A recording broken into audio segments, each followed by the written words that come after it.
Mama, di na ako kaya. Usay no, sa mga pagsulay gusto na lang tamudagan.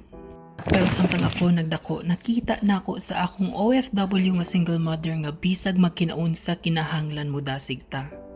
Pero tao naman ta, may ubos, mabalaka ug mahadlok. Pero dapat ba magpadala ta aning mga emosyon na? Para nako walay permanente sa kinabuhi gawas sa kabag-uhan. Ang kabag-uhan nga kita makabangon, makaginhawa, ug malipay. Mong bisag magkinaunsa, kinahanglan magpadayon ta. Dumduma nga walay problema nga dili nato kaya. Mama, bisag layo ta. Salamat